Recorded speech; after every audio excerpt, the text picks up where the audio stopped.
Class welcome to the channel maths concept academy. तो आज हम क्या करने जा रहे हैं, आज हम DSSB का प्रीवियस ईयर का एक पूरा सेट करेंगे मैथमेटिक्स का और देखेंगे कि क्वेश्चन किस तरीके के आते हैं और कितने समय में आप कर सकते हो और कैसे आपको करना चाहिए। ठीक है ना। चलो क्वेश्चन नंबर 1 देखते हैं।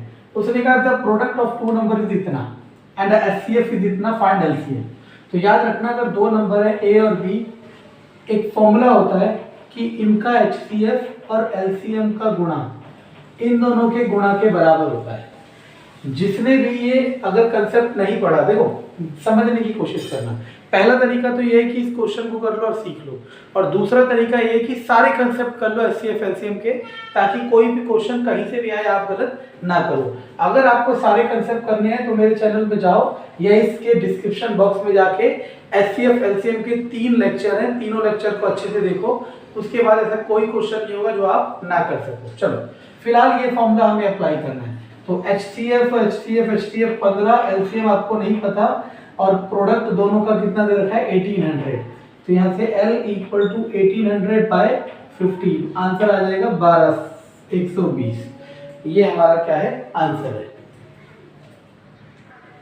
ओके क्लास, तो दूसरा क्वेश्चन हमारे पास है कि 90707 को डिविजिबल करोगे 9 से तो कितना रिमाइंडर बचेगा। देखो सबसे पहला तरीका तो क्लास ये है कि 9 से डिवाइड करके देख लो, ठीक है ना, सबसे पहला तरीका। लेकिन ये तरीका आउटडेटेड हो चुका है। क्यों? क्योंकि अब ये टाइम टेकिंग तरीका है।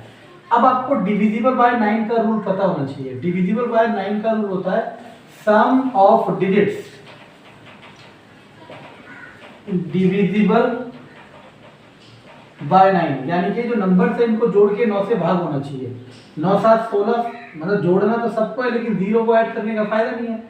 9 7 16, 16 23, लेकिन 23 तो 9 से भाग नहीं होता, लेकिन 9 से भाग करो तो 9 दूनी 18 होगा और रिमाइंडर कितना बचेगा 5। तो यही कंसेप्ट इस पे भी लगेगा, चाहे आप ऐसे कर लो और चाहे आप ऐसे कर लो। ओके क्लास, अब हमारे पास तीसरा क्वेश्चन आ गया इस तरीके का कि ये आपको दे रखा है और ये पूछ रहा है, ठीक है। तो क्लास में बार बार कह रहा हूँ, एक होता है क्वेश्चन करना और एक होता है कंसेप्ट का जानना। कंसेप्ट जानना है तो पावर एंड एक्सपोनेंट वाले सेक्शन में जाके आप वीडियो देखो, समझ आएगा। क्वेश्चन देखना देखो, मैंने क्या देखा, सबके पास 2 की पावर x आपको मिल रहा है।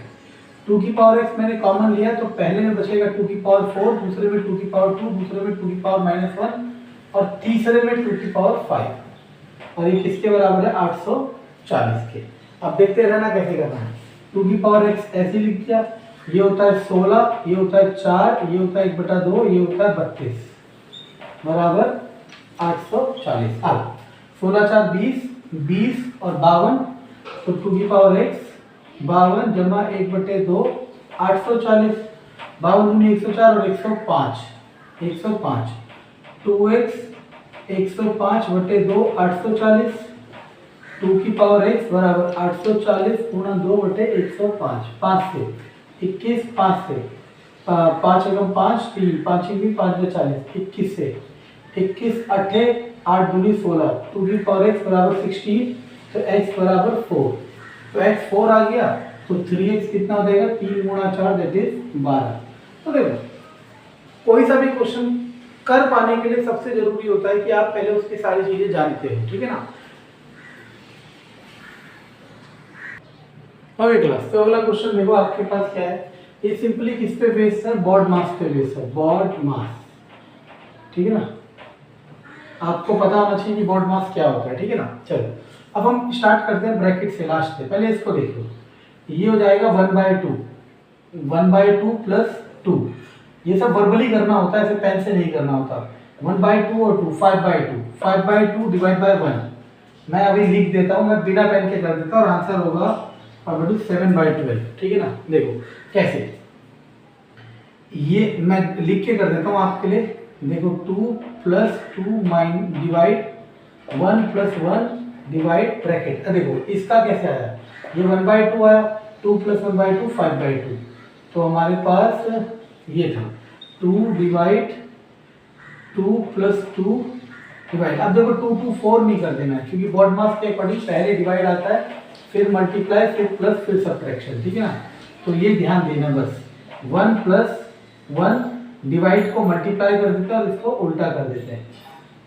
देखते रहना, 2 डिवाइड 2 प्लस 2 डिवाइड, अब देखो 1 प्लस 2 अंदर 2, 2/5। देखो एलसीएम लोगे 5 अंदर 5 और 2 7, 2 डिवाइड 2 प्लस 2 डिवाइड 7/5। अब मैंने कहा इसे मल्टीप्लाई में कर दोगे और इसको उल्टा कर दोगे, यही कर दो।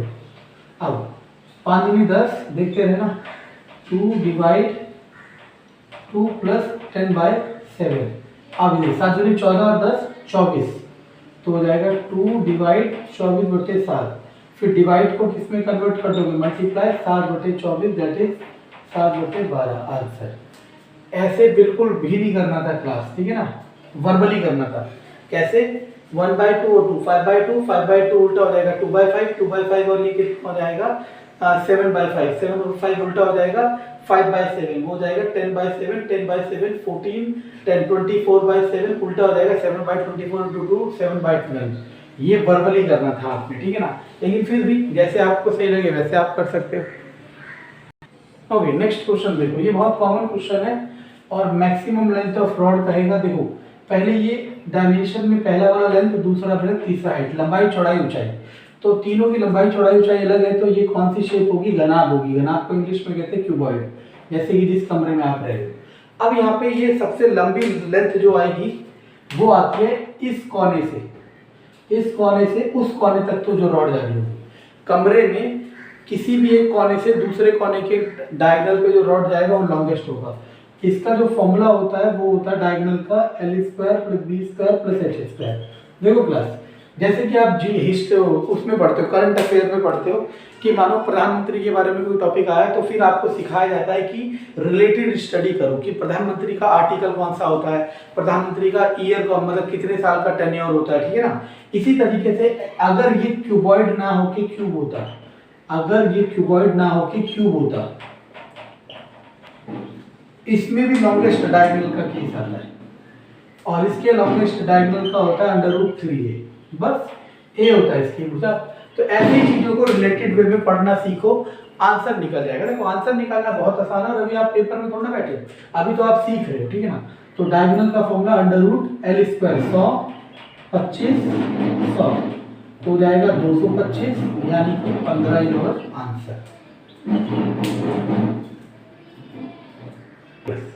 अगला क्वेश्चन है कि एक पहिया है जिसका डायमीटर है 28, मतलब एक पहिया है जिसका डायमीटर है 28 सेंटीमीटर।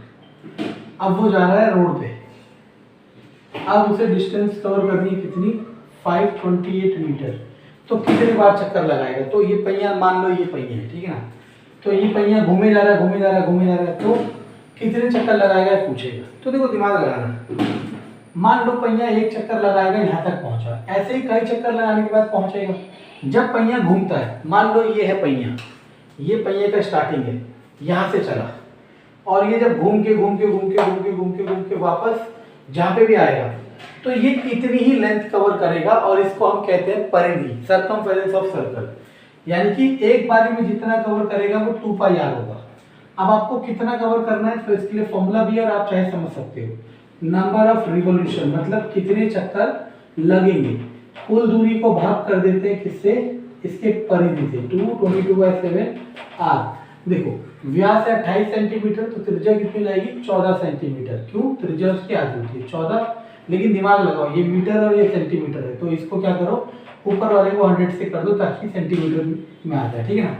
अब ये 7 ऊपर भेज दो, अब इसके बाद अब काटो, 7 दूनी 14, 2 से इसे काट दो 50, 2 से इसे काट दो 25, 22 से, चलो 2 से इसे काट दिया, 2 से 11 और 2 से 2 दूनी 4, 2 छिंग 12 और 2 दूनी 4, 2 छिंग 12, 2 चौक 8, 11 से 11 दूनी 22, 11 चौक 44, 25 गुणा 24, तो आंसर होता है, अब देखो 24 गुणा 25, देखो ऐसा कोई रॉकेट साइंस नहीं है और ऐसा कोई, देखो जो भी आपको सिखा रहा है वो कहीं ना कहीं से सीख के दिखा रहा है और सबके तरीके अलग हैं।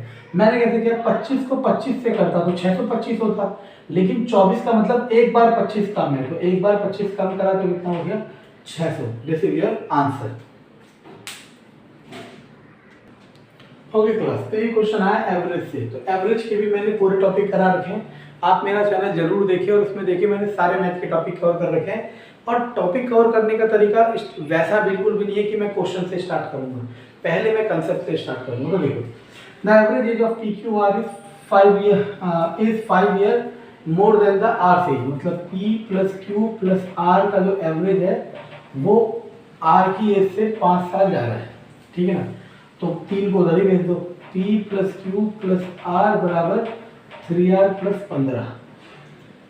अब देखो, if the total age of P और Q, P plus Q together is 39, तो P प्लस Q 39 है, यहाँ रख दो 39 plus R equal to 3R plus 15, R वाले एक तरफ, तो 24 बराबर 2R, R बराबर 12, यानी कि R की उम्र क्या है 12 है। वो किसकी उम्र पूछ रहा है, R की।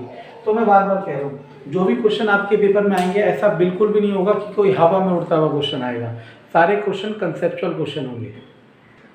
देखो क्लास, उसने कहा रवि ने 2 टीवी सेट बेचे, एक तो 10% प्रॉफिट पे और एक 10% लॉस पे, लेकिन उसे ओवरऑल प्रॉफिट और लॉस पूछ रहा है जब दोनों का सीपी सेम। तो याद रखना, if both have same CP, और अगर प्रॉफिट परसेंट लॉस परसेंट के इक्वल आ जाए तो आंसर होता है नो प्रॉफिट नो लॉस। अब सोचो, तो पेपर में बैठा और जिसे चीज पता है वो 1 सेकेंड में आंसर देगा।